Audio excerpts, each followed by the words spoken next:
मैं बहुत ज़्यादा धन्यवाद करना जिन्होंने बहुत अच्छे विचार दिते ने। नाल ही जिन्हें भी मेरे वीर एक्सरस बाहर खड़े ने 10-20 मिनट की गल है, आन के अंदर हाल दे बैठो, विचार सुनो, गल्लां पूरी ओवर चलदियां ने, लेकिन जिहड़े विचार ने दूर आए ने तो विचार दे ने। प्लीज रिक्वेस्ट है कि अंदर आके बह जाओ, गल्लां बातां करनी बाद 2 बजे बाद सारा टाइम है, 5 बजे तक एक दूसरे को मिलने वाले गल्लां बातां करनियां। हुण साडे कोल नायक हरपाल सिंह जी जनरल सैकटरी उस स्टेज जाएंगे। रिक्वेस्ट है कि 2 मिनट लाएंगे टाइम का भी नाम ख्याल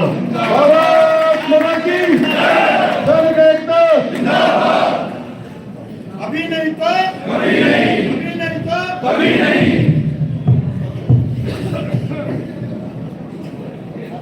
जहाँ पर उपस्थित सभी फौजी भाइयों को नमस्कार। वाहिगुरू जी का खालसा, वाहिगुरू जी की फतेह। सबसे पहले मैं सभी भाइयों से निवेदन करूंगा कि ये जो बातें हो रही हैं प्लीज 10 मिनट के लिए बंद कर दें। जो ये कितनी ऊंची ऊंची आवाज आ रही है, ऐसा होता है, खास करके माफ करना, जहाँ पे औरतें बैठती हैं ना, वहाँ पे जो चीजें होती हैं, जब आदमी यहाँ पे बैठते हैं तो वहाँ पे आवाज नहीं निकलनी चाहिए ऐसी।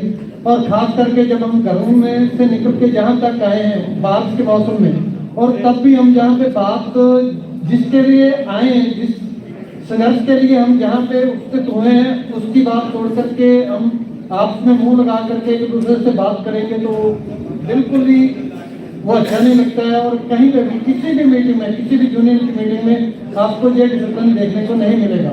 जो भी बात करेगा, जिसको ज़्यादा जरूरी बात करनी है, वो पीछे चले जाए और वहाँ पे जाके अपना बात कर लें। लेकिन जहाँ पे 2 आदमी बात करेंगे और साथ वाले 10 आदमियों को भी, उनका भी ध्यान जो है उस तरफ हो जाएगा। तो मैं यहाँ से शुरू करूँगा। सबसे पहले जो मामला आता है वो ये है कि अगर हम यहाँ पे आज इकट्ठे हुए हैं तो वो क्यों इकट्ठे हुए हैं। और दूसरी बात ये है कि अगर हमें जवानों की यूनियन बनानी पड़ रही है तो क्यों बना रहे हैं हम, क्या ऐसी मजबूरी थी कि हमें अपने जवानों की यूनियन बनानी पड़ी। तो सबसे पहले हमें उन चीज़ों के ऊपर विचार करना पड़ेगा। सबसे पहले मैं बता दूं कि अगर अभी भी बीच में भाई बात कर रहे हैं, प्लीज स्टॉप, 10 मिनट के लिए बात बंद कर दीजिए। तो सबसे पहले ये है कि हमें जवानों की यूनियन बनानी क्यों पड़ी। तो मैं यहाँ पे आपको ये बता दूं कि एक लोहे का काम करने वाला है, जो मिस्त्री है, लोहार है, और एक सोने का काम करता है, सुनियार है। अगर इन दोनों का मिलाकर के इनकी दोनों की यूनियन बना दी जाए और लोहार बोले जो सुनियार को कि भाई सरकार ने बुलाया है, हमें सरकार ने बुलाया है, वहां पे जाके आप बात करके आओ और जो भी मामले हैं आपको पता है। तो क्या सुनियार को लोहार के मामलों का पता होगा? उसको ये बात पता होगी कि कैसे लोहा कितनी मेहनत के साथ गर्म किया जाता है, उसके ऊपर हथौड़े की चोट करके कैसे उसको बनाया जाता है, जब कैसे काम किया जाता है, उसको कुछ पता नहीं है। लोहार की क्या प्रॉब्लम है, सुनियार को नहीं पता है। बिल्कुल सेम मामला हमारा है। हम नीचे काम करने वाले जवान हैं, सिपाही से लेके ऑनररी कैप्टन तक जो है नीचे काम करने वाले हैं। और जो ऑफिसर्स है वो सिर्फ हमें ऑर्डर देता था, तो वो सुनियार की श्रेणी है, उनको नहीं पता है कि आपकी क्या प्रॉब्लम है। दूसरी, इस जमाने के अंदर हर एक आदमी को सीढ़ी ऊपर चढ़ना है तो उसको दूसरे का कंधा चाहिए। तो अभी तक ऑफिसर्स ने हमारे कंधे का इस्तेमाल किया है।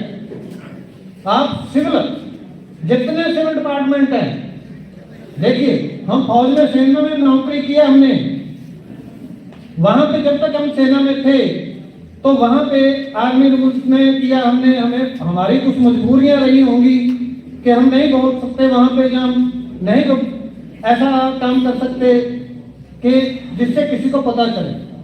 लेकिन हमारे ऊपर दबाव क्या था, हमारे ऊपर दबाव ये था कि हमें अभी तक हमारे जवानों को यही पता नहीं है कि वो जब पेंशन आ जाता है तो वो आर्मी रूल के अंडर नहीं रहता। आप अपनी लड़ाई लड़ सकते हैं, आप अपना संघर्ष कर सकते हैं। इस चीज के बारे में हमारे पुराने बुजुर्ग जितने भी थे उनको नहीं मालूम था। तो सबसे बड़ी हमारी कमजोरी यही थी। आप जितने भी देखोगे IAS IPS जितने भी क्लास 1 है, क्लास 2 है, या मान लीजिए जो अनपढ़ है, दर्जा 4 मुलाजिम है सिविल डिपार्टमेंट में, जितने भी आप कहीं पे भी किसी भी डिपार्टमेंट से डिटेल ले लीजिए, उनकी दर्जा 4 मुलाजिमों की भी यूनियन अलग बनी हुई है। अगर दर्जा 4 वाले जो बिल्कुल अनपढ़ श्रेणी में आते हैं, अगर वो अपनी मांगे खुद मांग सकते हैं, और सबसे बड़ा और जोरदार प्रदर्शन, धरना प्रदर्शन जो होता है वो दर्जा 4 मुलाजिमों का होता है। और जितनी भी उन्होंने डिमांड आज तक रखी हैं वो उनकी पूरी हुई है। अगर दर्जा 4 जो कम पढ़े लिखे हैं, अगर वो अपनी लड़ाई खुद लड़ सकते हैं तो हम क्यों नहीं। जब हमने 2009 में चले थे तो सबसे पहला क्वेश्चन ये उठा था, हम जिस भी फौजी के पास जाते थे, पुराने बुजुर्ग के पास जाते थे, यूनियन बनानी है जवानों की, हम अपने लिए खुद संघर्ष करेंगे, तो वो क्या बोलते थे, अरे यार आपकी बात कौन सुनेगा, वहाँ अंग्रेजी में बात होती है, वहाँ में अंग्रेजी में। मैंने उनको समझाया कि भाई हिंदी आपकी नेशनल लैंग्वेज है, आप लिख के भेजो कुछ भी हिंदी में, कोई जरूरी नहीं है इंग्लिश का कोई जरूरी नहीं है, आप लिख के भेजो, आपको रिप्लाई मिलेगा। कोई आपको ये नहीं, वहां पे आप मीटिंग में जाओगे बात करोगे, आपको ये कोई नहीं बोल सकता कि आप इंग्लिश में बात करोगे। आपकी जो है नेशनल लैंग्वेज हिंदी है और आप उसमें बात कर सकते हो, अपनी मांग उसमें रख सकते हो। लेकिन सबसे बड़ी बात वही हुई, एक सेना में अफसर का इतना दबाव रहता है, क्यों रहता है कि 1911 के आर्मी रूल बने हुए हैं और वही अंग्रेजों के आर्मी रूल चल रहे हैं।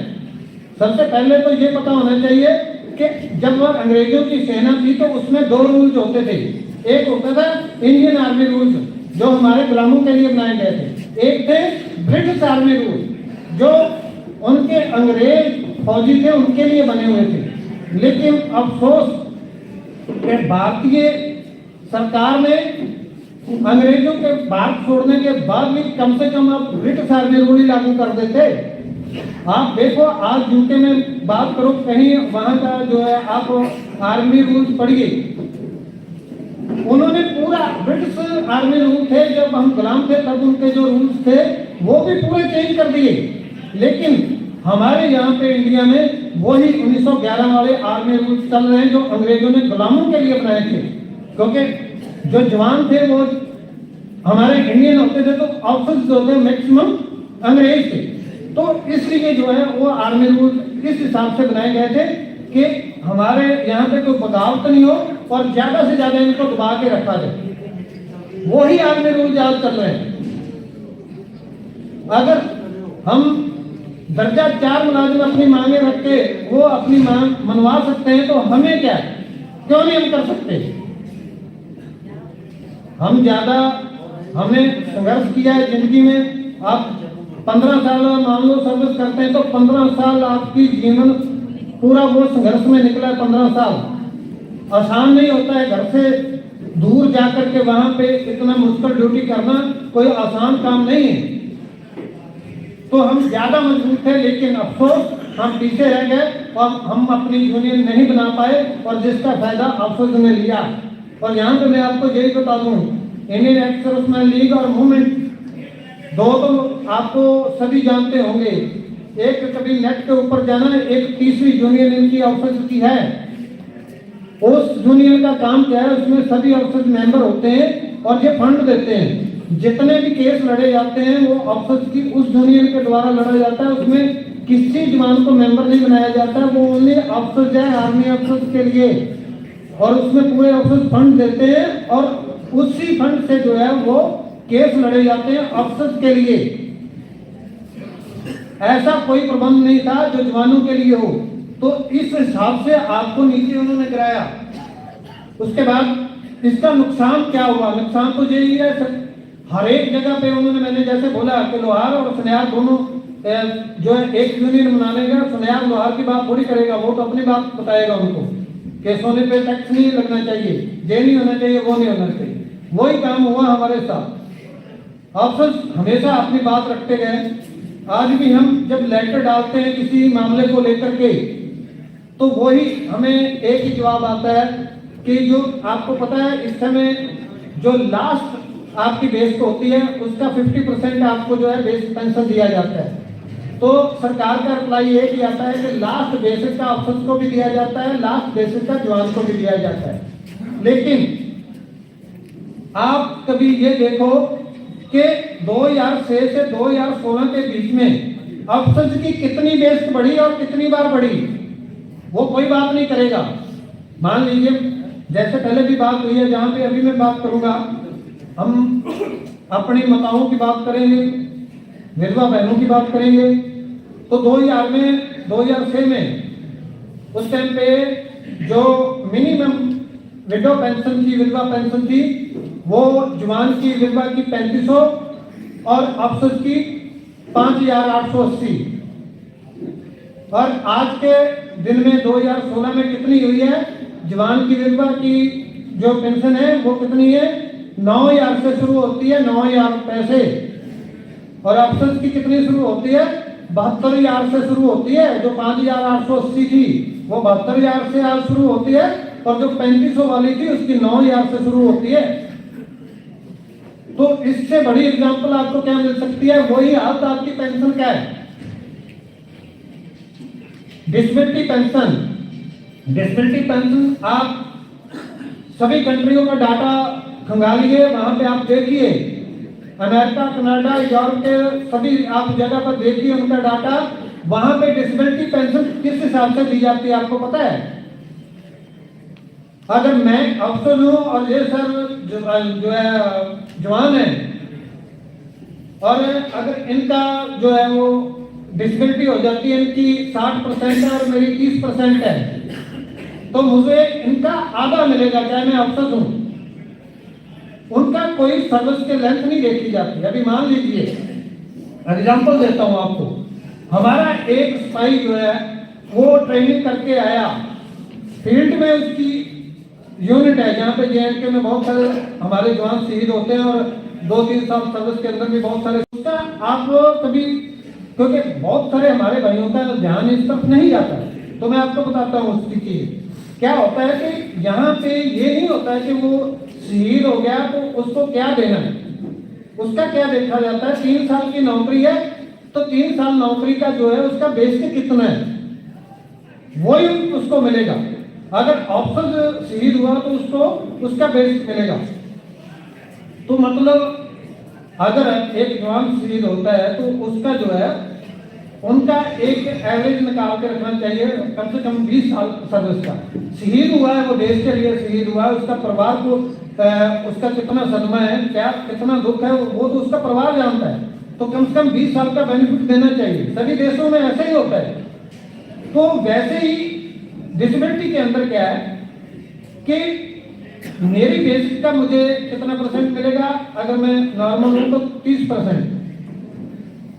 मतलब क्या है इसका कि अगर एक अफसर जो है, एक मान लीजिए एक कर्नल है, वो बाथरूम में गिर गया पीछे एरिया में और उसका टांग टूट गया या बाजू टूट गया, तो उसका पेंशन कितना होगा? कम से कम 60-62 रुपए, जो 62,000 जो है पर मंथ का उसका डिसेबिलिटी पेंशन होगा। और एक जवान, आपको ये भी बता दूं कि एक नॉर्मल डिसेबिलिटी पेंशन होती है जो पीस एरिया में होती है, वो होती है 30% लास्ट बेसिस का, और एक होती है बैटल कैजुअलिटी, जो दुश्मन के साथ लड़ाई में जो घायल हुआ है, जिसको वार इंजरी बोल देते हैं, उसका होता है 60%, मतलब उससे डबल। तो जो जवान है वो जो बॉर्डर के ऊपर खड़ा है, उसको एक ब्रश लगता है, वो 100% कंडम हो जाता है, तो उसको कितना मिलता है? मतलब 26-28,000। 100% काम, मतलब जो काम नहीं कर सकता बिस्तर पे लेटेगा, उसको मिलेगा 26,000-28,000। और एक अफसर जो पीस एरिया के अंदर बाथरूम में गिर के उसका टांग जाम बाजू टूट गया, उसको मिलेगा 56,000।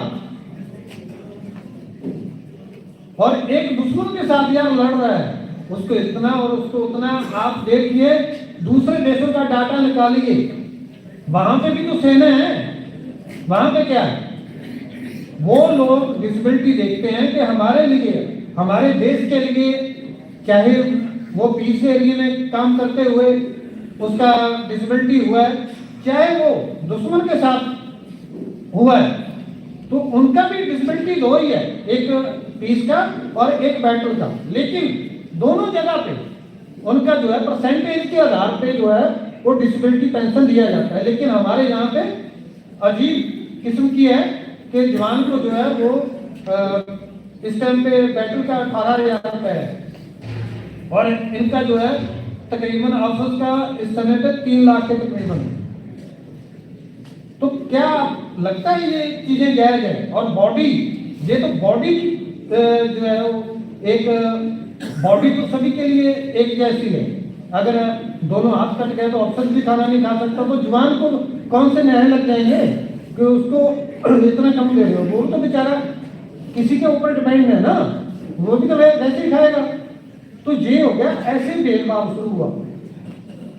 उसके बाद मैं आपको बताता हूँ एक सबसे बड़ी बात जो अभी तक किसी ने बताई हो, OROP के अंदर OROP की बात की साहब ने, वर्मा साहब ने भी की और भी हमारे भाइयों ने बात की। OROP के अंदर जो मुखियारी कमेटी है उसने ये भी एक बीच में लिखा हुआ है कि एक क्वेश्चन उठा था कि भाई बॉर्डर के ऊपर ये आर्मी जो है नौकरी करती है और बॉर्डर के ऊपर ही CRP BSF भी करती है, वो भी सुरक्षा बल हैं और वो भी अपनी जान जो है दांव पे लगाते हैं, तो उनको OROP क्यों नहीं?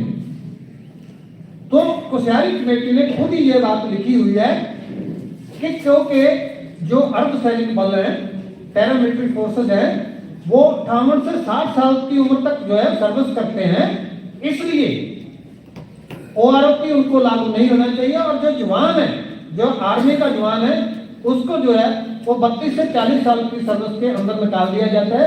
इसलिए जो है आर्मी के जवान को जो है डिसेबिलिटी OROP मिलनी चाहिए। तो हमारा अफसर 58 से 60 साल में पेंशन आता है, तो किसी ने ये क्वेश्चन खड़ा किया कि भाई वो तो OROP के दायरे में नहीं आते। जिस बात करते हैं, जब OROP की बात आती है तो जनरल सतबीर की भी बात आती है। जनरल सतबीर वहां जंतर मंतर पे बार बार मेरे जवान, ये है वो है, ऐसे करके हमें बरगलाता रहा, हमें झूठ बोलता रहा, हमें गुमराह करता रहा। वो अभी भी जो है ये 7वें पे क्वेश्चन के बाद जब OROP की ये दूसरी OROP की बात हुई, तो तब भी उसने ये बात बोला था। 2019 की जब सेकंड OROP की बात हुई, तो आप सभी ने सुना होगा, व्हाट्सएप पे एक मैसेज आया था ऑडियो, जिसमें जनरल सतबीर बोल रहा है, तिवारी जी जो OROP 2 लागू हो रहा है उसमें जो एक सिपाही है उसकी 26,000 रुपया हो जाएगी बेसिक। लेकिन मैंने उस टाइम भी उसको इंडिविजुअली भी डाला था कि आज के दिन की बात कर रहा हूं, आज के दिन की बात, हमें MSCP लागू है। 8 साल के बाद तो जो है एक सिपाही जो है वो नेट की तनख्वाह लेना शुरू कर देता है, उसकी जो पे हो जाती है वो तनख्वाह नेट की हो जाती है। ACP उसको मन लग जाती है, जो सिपाही है वो नेट हो जाता है उसका, मतलब चाहे रैंक उसको नहीं लगा, लेकिन उसकी पे और पेंशन उसको किसकी मिलेगी? नेट की। अगर 8 साल वाला की बात कर रहा हूं, और 16 साल के बाद कितना हो गया? 16 साल के बाद MSCP 2 लागू हो गया, किसकी पेंशन पे लागू होगी? उसको हवलदार की। और जब हवलदार की पेंशन लागू होगी 16 वाले की, तो वो 17 साल के सिपाही की बोल रहा है तिवारी जी 26,000 हो जाएगी। उस 17 साल में कौन सा सिपाही आज की डेट में आ रहा है जिसका वो बोल रहा था कि उसके बराबर उसकी 26,000 हो जाएगी? कौन सा, कहां से आया वो सिपाही? आज की डेट में सिपाही कोई आता ही नहीं है। तो ऐसे करके हमें गुमराह किया जाता है। जो ACP 2 है, एक सिपाही आया वो रैंक में, लेकिन ACP 2 उसके साथ लिखा हुआ है, तो उसका मतलब है उसको हौलदार की पेंशन ऑथराइज है और हौलदार की पेंशन मिलती है उसको। अगर ACP 3 लिखा हुआ है एक सिपाही को, तो इसका मतलब है उसको नैब सूबेदार की पेंशन लागू है। तो फिर सिपाही कहां से आ गया? किस सिपाही का डाटा जो है जनरल सुखबीर दे रहा था ऑडियो के ऊपर और उसको वायरल कर रहा था? मतलब आपको गुमराह करने के लिए कि एक बार OROP लागू हो जाए, हमें मिल जाए, उसके बाद आप घूमते रहो। और वही बात हुई, OROP 2 लागू हो गया, हमारे लोग जो है उसी झांसे में रहे, और जब तक लागू हुआ तब जो चीज लागू होगी उसको वापस तो कभी भी सरकार नहीं ले सकती। अगर लेगी भी तो वो कोर्ट लागू कर देगा। वही अफसर को उन चीजों का मालूम है, लोमड़ी दिमाग है उनका, उन्होंने वही आपके साथ खेल खेला और पहले ही वो ऑडियो वायरल कर दी, और हमारे जवान जो है वो सिपाही के 26,000 के पीछे पड़े रहे। कोई बोला नहीं, हमने बार बार ये बात बताई, लेकिन हमारी बात नहीं सुनी। हर एक जो हमारे जवान है उन्होंने जनरल सुखबीर की एक बात मानते रहे कि 26,000 हो जाएगी एक सिपाही की। और वही वजह है कि आज हमें जो है इतना लॉस हुआ। उसके बाद बात करता हूँ मिलिट्री सर्विस पे की। टाइम काफी ज्यादा हो गया, लेकिन मुझे बताना जरूरी था। ये कुछ पॉइंट मेरे पास बहुत लिखे हुए हैं और विस्तार से आपको बता दूंगा, जो आपको किसी ने बताया नहीं होगा। मैं पहले बता दूं कि हमें उनका इफेक्ट का मालूम नहीं है कि ये कहां से आई, क्यों आई, किसने लेके आया। तो इसके अंदर एक दूसरा पॉइंट है मिलिट्री सर्विस पे। आप सभी सुनते हो ये कब लागू हुआ था? 2006 के पेक मिशन में। तब कमेटी किसकी बैठती है? अफसर की। ये मांगा किस आधार पे गया? मिलिट्री सर्विस पे मांगी किस आधार पे गई? मांगी गई क्योंकि मिलिट्री सर्विस पे जो है ये दी जाती है यूरोप कंट्री के अंदर। यूरोप कंट्री के जितने भी देश है ना, वहां पे उन्होंने सिविलियन से ज्यादा जो है अपने जवानों को, अपने सैनिकों को ज्यादा पेंशन देने के लिए उन्होंने एक अलग से एक पोर्शन बना दिया मिलिट्री सर्विस पे। मतलब जो आदमी मिलिट्री ज्वाइन करता है उसको एक अलग से पे बनूंगी, वो उसका नाम रख दिया मिलिट्री सर्विस पे। ये यूरोप कंट्रियों में लागू थी। उनको देख करके 2006 में पेक मिशन में इसकी डिमांड रखी गई कि हमें भी जो है यूरोप के कंट्री के आधार पे मिलिट्री सर्विस पे दी जाए। लेकिन अफसोस उसमें हुआ क्या? अभी भी यहाँ पे हम जहाँ 99% जो 99% हमारे जो जवान बैठे हुए हैं उनको शायद पता नहीं होगा कि 7वें पेक मिशन के अंदर 2006 में जो 7वें पेक मिशन ने रिपोर्ट की थी, जो रिकमेंड किया था, उसके अंदर जवानों की मिलिट्री सर्विस पे जो है वो 1,000 रुपए इन्होंने की थी और अफसर की कितनी की थी? 6,000। तो यहाँ पे आकर के क्या हुआ कि जब यही डाटा जब रिपोर्ट गई तो आगे गवर्नमेंट सेक्रेटरियों ने भी उसके ऊपर साइन करने होते हैं, उसको पढ़ना होता है कि इसकी क्या ये जायज है, डिमांड कितना है। उसके बाद उन्होंने उसको वेरीफाई करना होता है, तो फिर लास्ट में जाकर के वो फाइनल होती है, अप्रूव होती है। तो एक सेक्रेटरी का दिमाग काम किया, उसने सोचा कि ये नई चीज आई है तो इन्होंने डिमांड की है तो इसके बारे में कुछ पढ़ा जाए।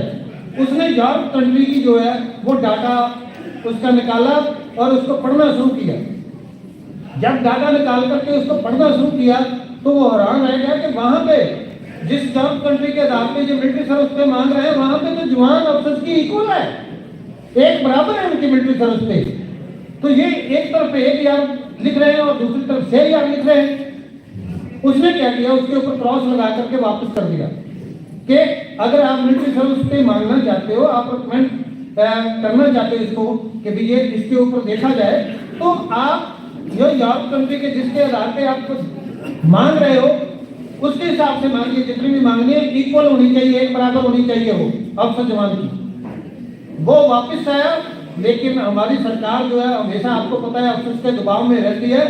तो इन्होंने फिर क्या किया कि जो जवान है उसकी आपको पता है वो ऑब्जेक्शन नहीं लगाता, तो हमारी उस टाइम पे 1,000 रुपए ही मिलिट्री सर्विस पर रहती। लेकिन पहली बार इतिहास में हुआ है कि जो हमारा पेक मिशन है वो जवानों के लिए 1,000 मिलिट्री सर्विस पे मांग रहा है और जो सरकार है वो उसको डबल करके 2,000 रुपए लागू कर रही है। ये पहली बार हुआ है। पेक मिशन के अंदर, किसी भी पेक मिशन के अंदर, कि जितना मांगा गया है हमेशा सरकार उसमें कटौती करती है, लेकिन डबल करके जो है जवानों को 2000 और अफसर को 6000 लागू किया है। तो ये होता है भेदभाव, ऐसे होता है भेदभाव। और उसी चीज को यहाँ पे आप आज आए हो, तो यहाँ पे बातें जो आप सुन रहे हो वो यहाँ से दिमाग से निकाल के मत जाना। जब तक आप बोलोगे नहीं, जैसे हमारे यहाँ पे पंजाब के प्रधान थे हमारी यूनियन के तस्वीर सिंह, उन्होंने बताया था कि जो पेंशन कैंटीन है अमृतसर में, क्या हो गया वहां पे, ये एक कैंटीन है जिसमें दीवार लगा दी गई और अफसर के लिए एसी सीएसडी कैंटीन बना दी गई। सीएसडी कैंटीन बन गई अफसर के लिए अलग और एसी और जवानों के लिए अलग बन गई। और हमें जब आदमियों ने बताया कि ऐसा करके है ना यार, ऐसा संभव नहीं है। आदमी भेजे, उसके बाद खुद देखा और उसके बाद हमने जो है प्रोग्राम बना करके वहां पे गए और तब हमने वहां पे घेरा और उस अफसर को बोला कि या तो आप अथॉरिटी लेटर दिखाइए, नहीं तो आप इसकी रिप्लाई दो कि क्यों हुआ।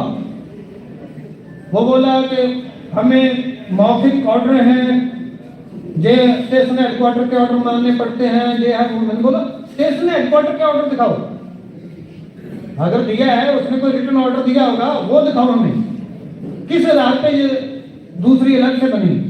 फिर उसने बोला कि देखो जवानों की कैंटीन में ज्यादा सामान है ऑफिस की नहीं। मैंने बोला कि ये भी बात है, ठीक है अभी 1 मिनट में कंफर्म कर देते हैं।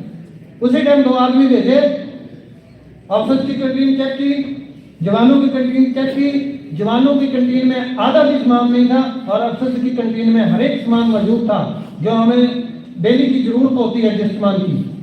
तब उसको आकर के बताया कि हाँ बताओ कहाँ पे है सामान।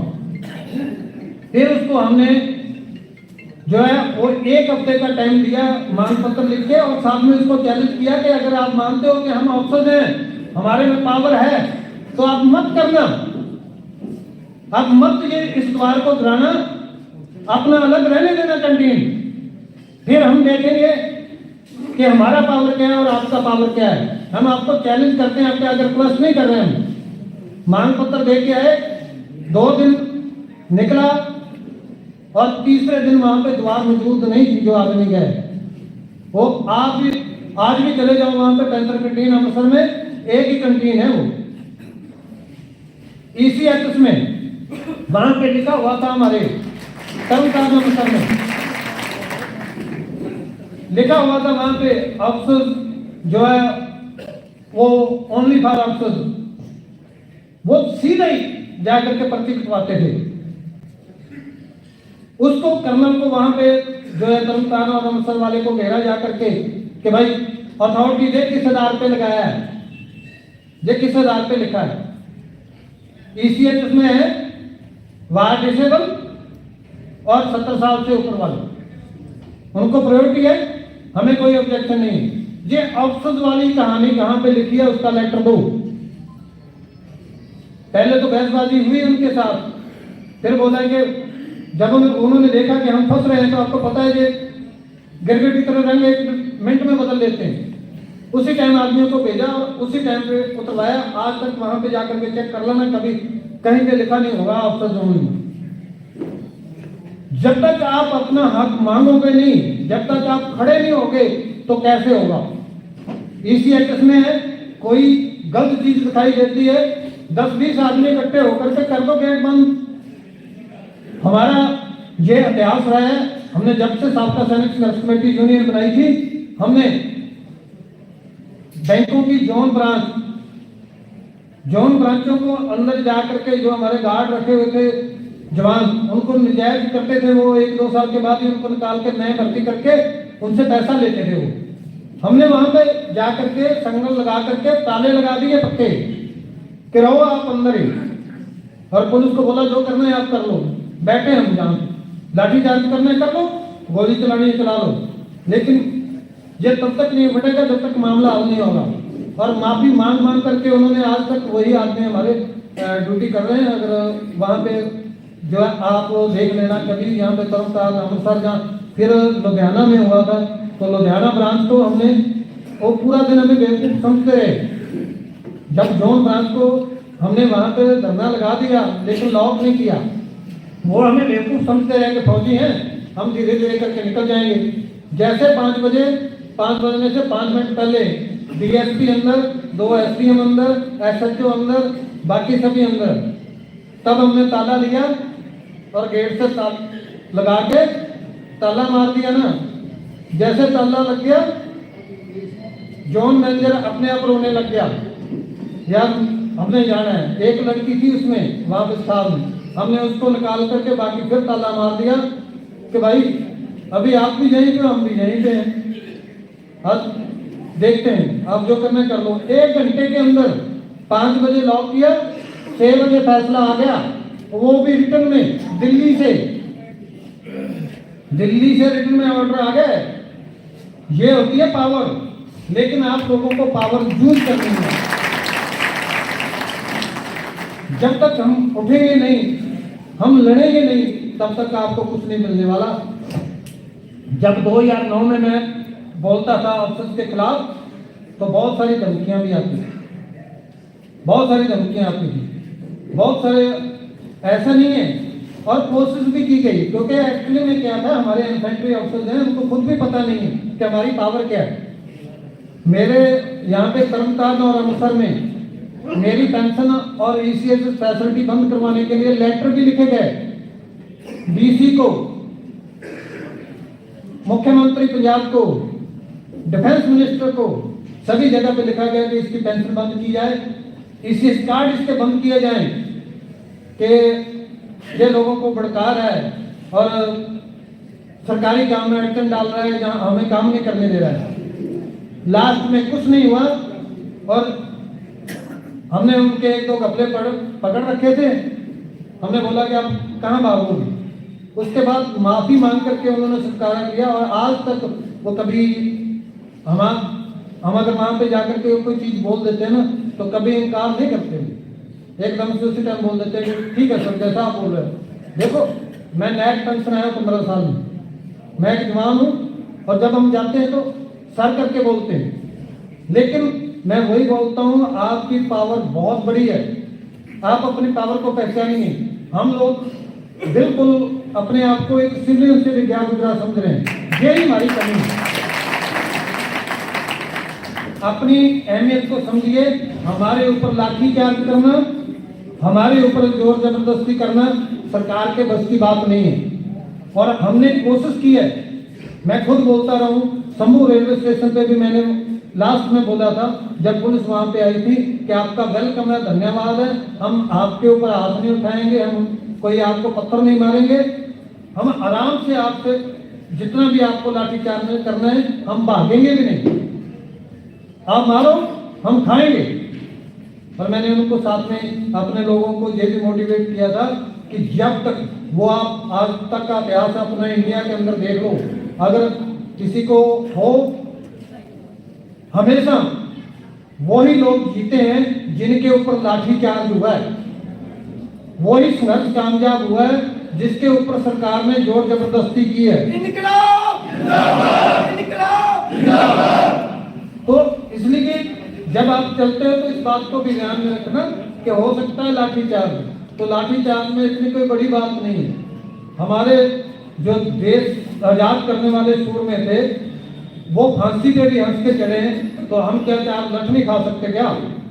तो इसलिए जोश में आओ और आज से ये चीज आप मान के चलो, जिसका निर्णय कर लो आज कि आप कभी किसी से अपने हक की बात रिक्वेस्ट करके नहीं लोगे, हक मांग के लोगे। आप जहां पे ईसीएच में जाते हो, सीएचजी में जाते हो या चुनाव जाते हो,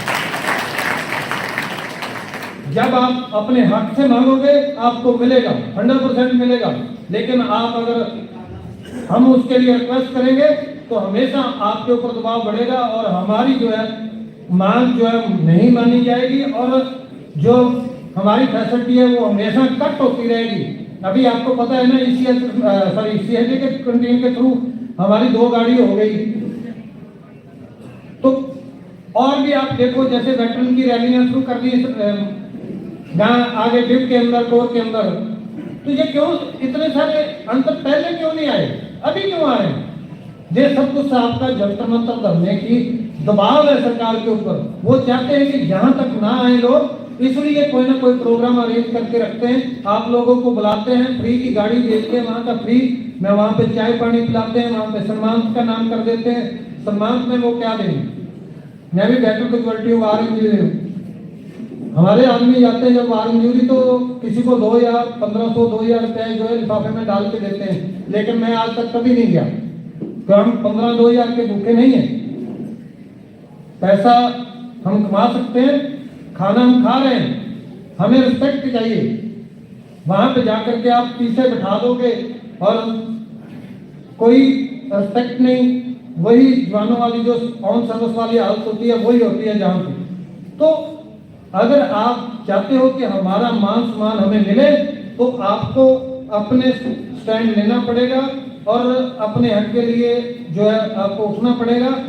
तो ज़्यादा से ज़्यादा जो है आप जवानों को इसके बारे में अपने एरिया में जागरूक करें, और जहाँ पे जंतर मंतर में चल रहा है, जंतर मंतर करना उस समय तक चलता रहेगा जब तक ये चुन जाब्ता लागू नहीं हो जाता, तो तब तक हम चलाते रहेंगे उसकी जंतर मंतर करना, तब तक कंटिन्यू चलता रहेगा।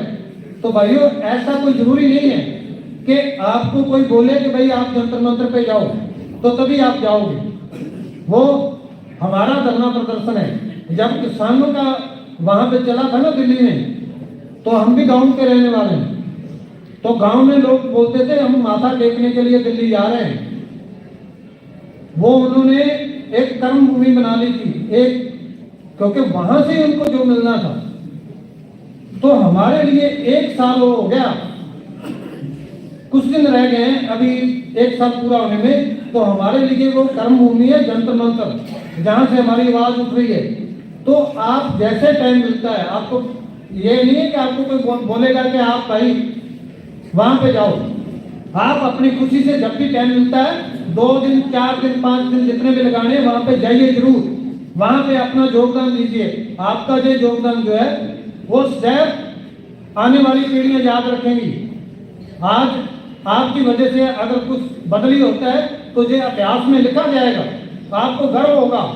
मरना सभी को है, आज नहीं 10 साल 20 साल बाद सभी को मरना ही है। कोई अच्छा कर्म करके जाओ। तो इसलिए सभी से निवेदन है कि जंतर मंतर पर जरूर वहां पे हाजिरी लगवाओ। काफी समय हो गया, माफी चाहूंगा ज्यादा समय ले लिया, तो बहुत बहुत धन्यवाद। आपने बहुत ध्यान से बातें सुनी, लेकिन इसको अमल में भी लेके आना है। वाहिगुरू जी का खालसा, वाहिगुरू जी